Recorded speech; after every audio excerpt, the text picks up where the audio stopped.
Welcome in, everyone, to Spiritual Roots Podcast with me, Misty, where we talk about life, the magical, mundane, and everything in between. I'm so grateful you are here with us today. Thank you so much. I really appreciate it. Today's episode was a listener request, or suggestion, I should say, and today's topic is going to be all about Persephone. I am so grateful for this listener for reaching out to me and saying, hey, what about an episode about Persephone? And I was like, you know what? You're right. I've worked with her in the past. I still work with her every now and then.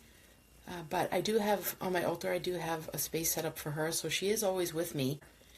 And I'm so grateful that this person had suggested this to me because it really got me reconnected with her. Doing a little more research, I learned some things and I was just so grateful. And I personally reached back out to them and said, thank you so much for suggesting this because I've really got to reconnect with her and I'm so grateful for that. And it's been pretty magical. I do have a couple of books. So the one that I read recently, I actually purchased this from a local witchy shop here in the Upper Valley. Faye's Apothecary over in Lebanon, New Hampshire. And I think I purchased this, I don't know, in the spring, I think, of 2025, maybe summertime. And it's called Persephone, Practicing the Art of Personal Power by Robin Corrick.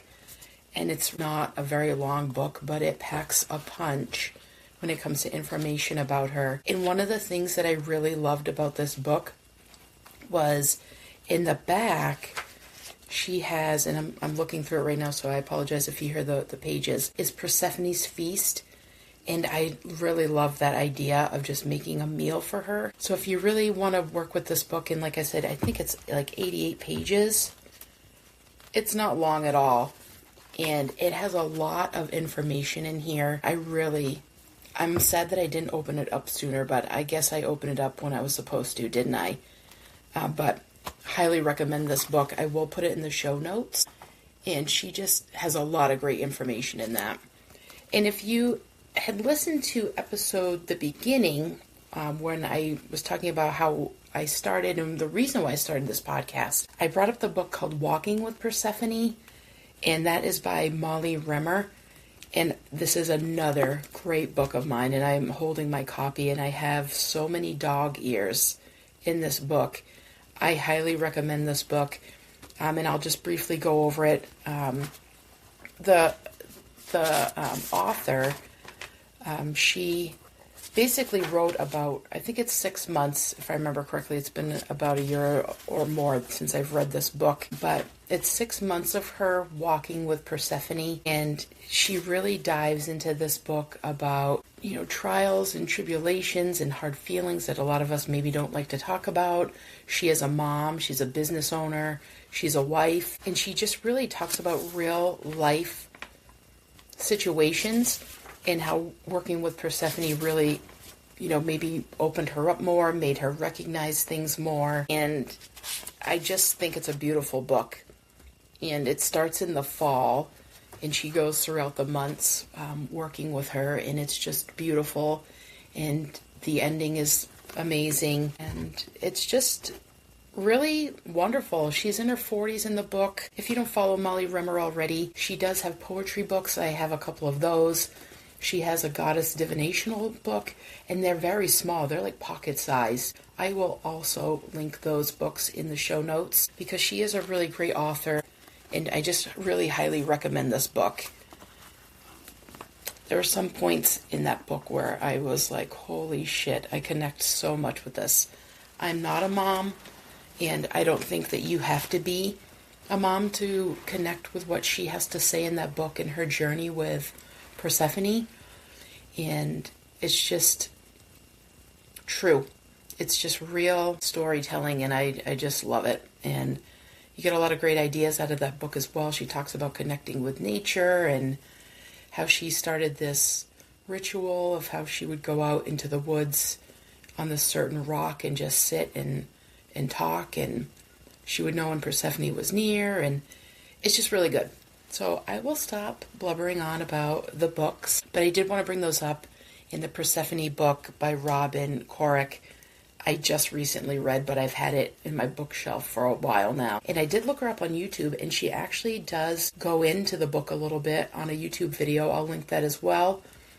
But If I forget, I apologize, because life gets hectic, but you can look it up on YouTube also. So, why don't we get in to our episode all about Persephone.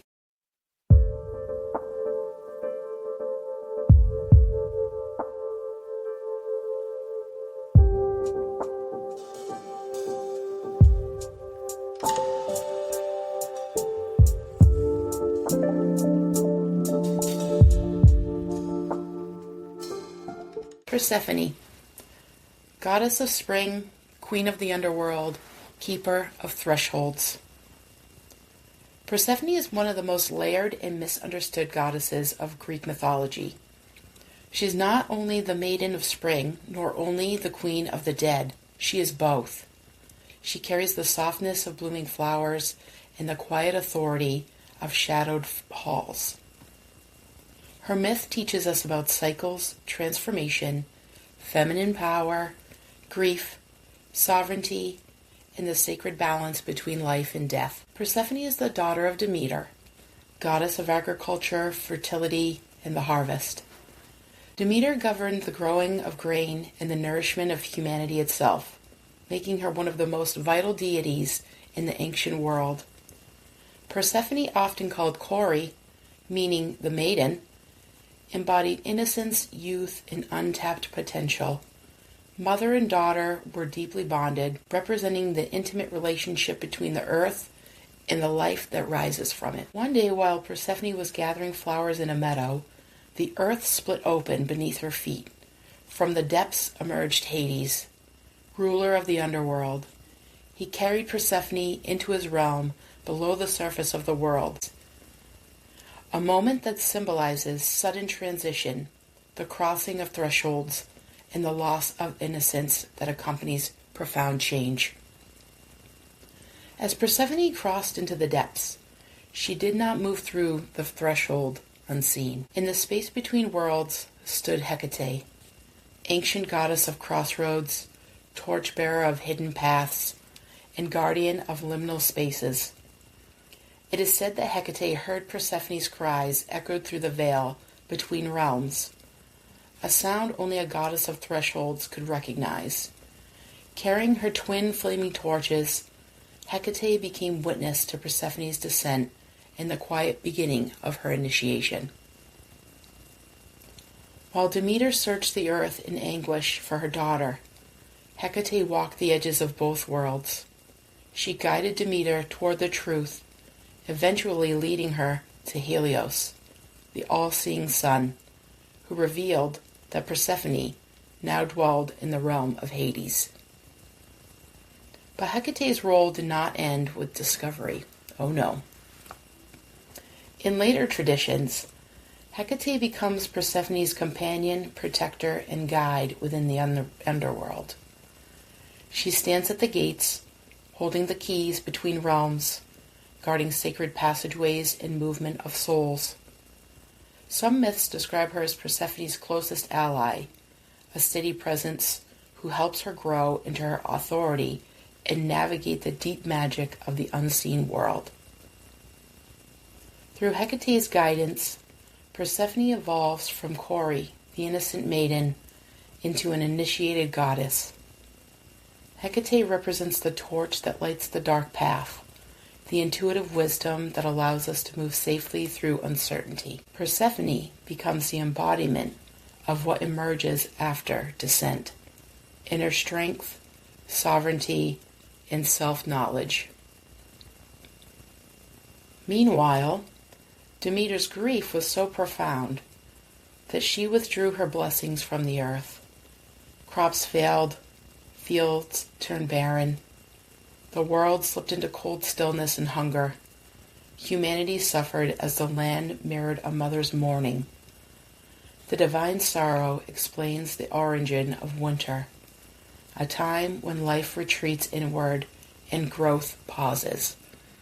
And this is such a perfect time to work with Persephone. You can work with her 2 times a year, so you could work with her all 12 months. Celebrate her coming back in the spring and recognize and honor her descent back into the fall. Spring equinox, she comes back, life begins, It's a renewal, and at the fall or autumn equinox, death starts and she descends.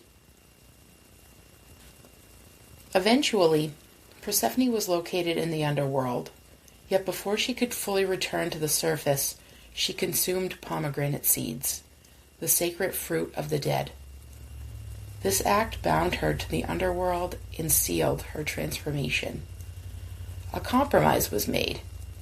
Persephone would spend part of each year above ground with Demeter and part below as queen beside Hades.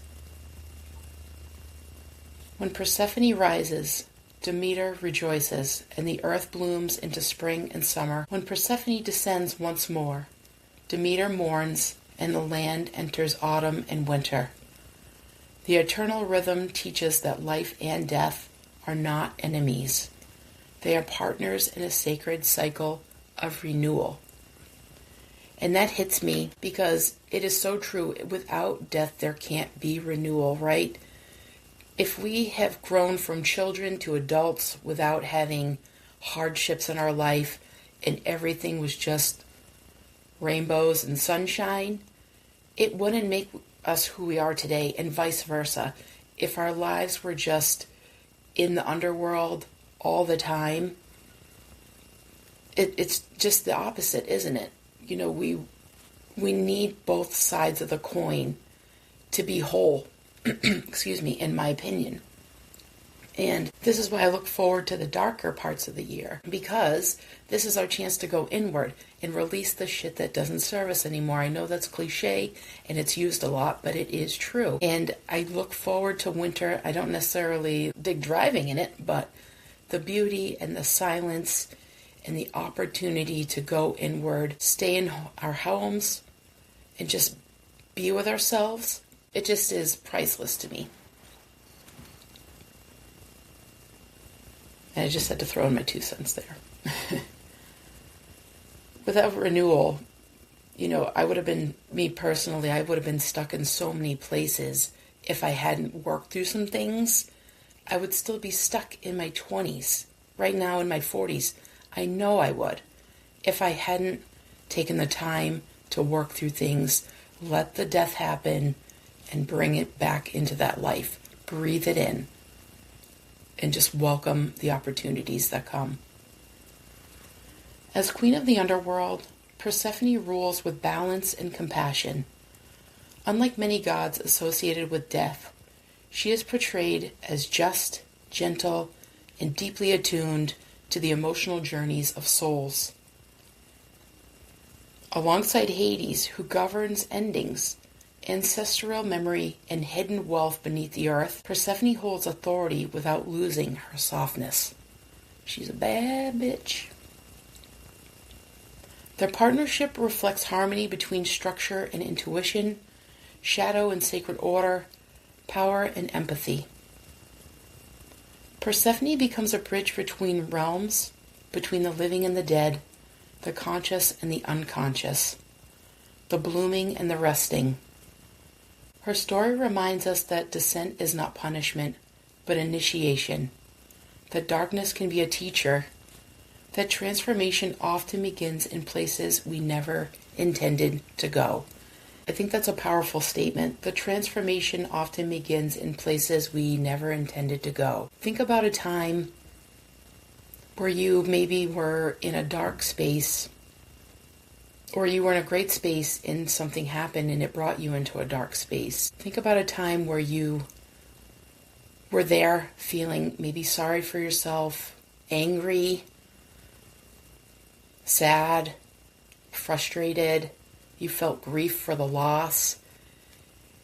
And think about how you changed that. How did you alchemize that in becoming the sovereign person, in taking that situation and just flipping it into something positive that made you stronger and were able to move forward? I think that's very powerful. Transformation. And it will often lead you to some places that are very unexpected. And those are blessings.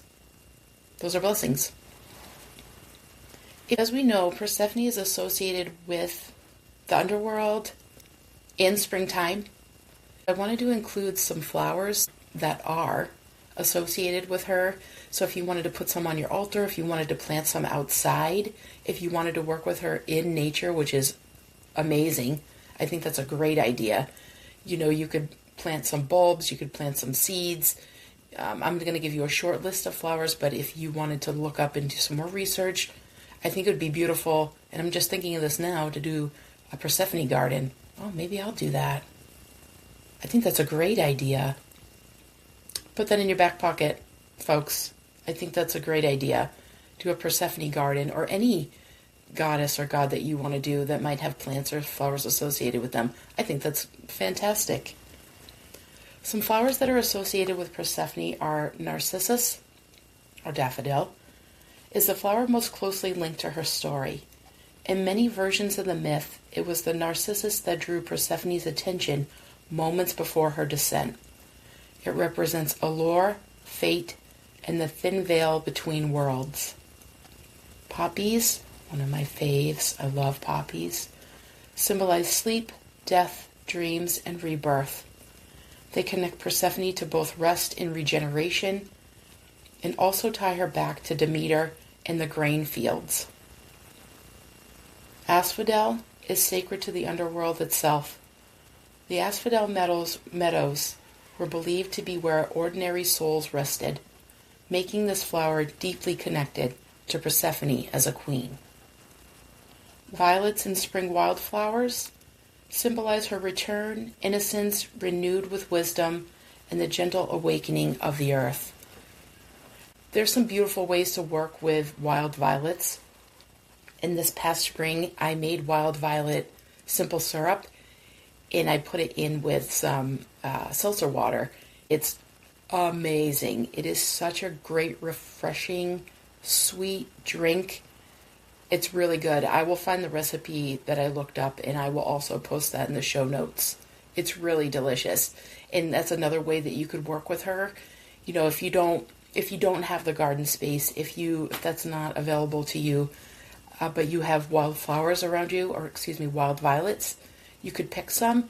I think it's about a cup of wild violets. You boil them down, and then you strain them out, and then you add some sugar, and you just make a simple syrup out of it. And I think it held in my fridge maybe about a week, I think it was, if I remember correctly. And it's just really delicious, and I think that's another great way to work with her if you would like. Some colors associated with her are soft greens to represent fertility, growth, and spring awakening. Blush pinks and pale lavender symbolize flowers, gentleness, and maiden energy. Deep reds and burgundies reflect the pomegranate, life force, passion, and sovereignty. Black and charcoal represent mystery, protection, and the underworld. And gold symbolizes divine authority and transformation. Some crystals that are associated with her as well are garnet, connects to the pomegranate and represents devotion, vitality, and sacred bonds. Obsidian supports shadow work, protection, and deeper inner exploration. Moonstone aligns with cycles, intuition, and emotional wisdom.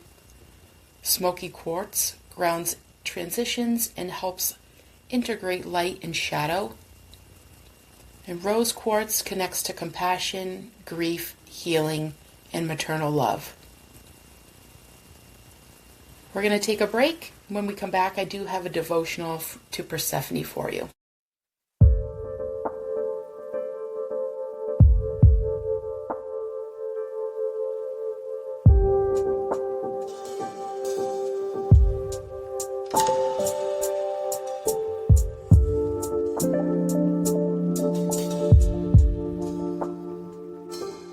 Create a quiet space and light a candle if possible.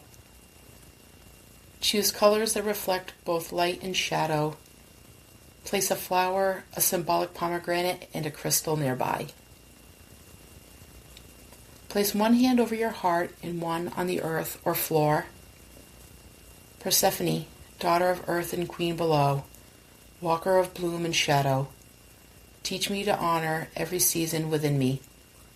When I rise, let me rise with joy. When I descend, let me descend without fear. Illuminate my path with quiet wisdom, and crown me with my own becoming. I honor the cycles of my life. I trust the sacred rhythm of change. Like the seed, I transform. Like the earth, I return renewed. Sit in stillness for a few minutes and just close your eyes and just let that settle. So if you wanted to work with her in any way, this is just a good devotional that you could use. If you wanted to sit at your altar space, any sacred space that you connect with outside. I love Molly's idea of going to a specific rock that she had, that she would go outside and connect with Persephone. There's a million different ways that you can connect with your magical workings, or just your spiritual rituals that you like to do. Work it in however that works for you. There's no pressure here. If you think you're doing it wrong, you're not. You're doing it right. As long as it feels good to you. I'm going to leave you all with some journal prompts for Persephone, if you choose so. What season of my life am I currently in? Growth, rest, release, or rebirth? What has a difficult period taught me about my own strength or boundaries? Where am I being invited to step into greater sovereignty in my life? What parts of my shadow deserve compassion instead of resistance? How do I balance softness and strength in my daily life? What does transformation mean to me right now? If I were to crown myself queen of my inner world, what values would guide my rule? That's all I have for you today, my friends. I hope you enjoyed this episode. I hope you got a little bit out of it. That was just the basics about Persephone. Just a building block, a stepping stone, if you will, to get introduced to her. And I hope that you connect with this, and maybe you work with her or another deity. Maybe you work with Hecate. She's another great goddess if you are going through some shit. I think that they go hand in hand. Persephone, Hecate, and Medusa are like my big three. I don't really work with Hecate, but I recognize her. Medusa is another great ally for women. She's a powerhouse as well. And I think the three of them together are just a huge powerhouse of goddesses, to be honest with you. Persephone, Hecate, and Medusa. I encourage you to look up all three. And whoever you connect with the most, work with them. Start small, start soft, and just be respectful as always. And before you know it, you'll start to see those signs and synchronicities that they're with you. Thank you so much for listening today, my friends. I hope you have a great rest of your week, and I look forward to next episode. I do have some guests lined up, and I'm really excited for them to come on. So stay tuned. And as always, thanks again, and take care. Thanks for coming along for the ride, travelers. If you're enjoying the show, please share, like, or leave a review wherever you listen to your podcast. You can find me on Facebook and Instagram, or come join me over on Patreon, where you'll get show updates and have early access to new episodes every Thursday. You can also find me on Buy Me a Coffee. If you have ideas for the show or would like to say hello, you can email me at spiritualrootspodcast@gmail.com. Please keep sharing the show so we can keep finding our spiritual roots together.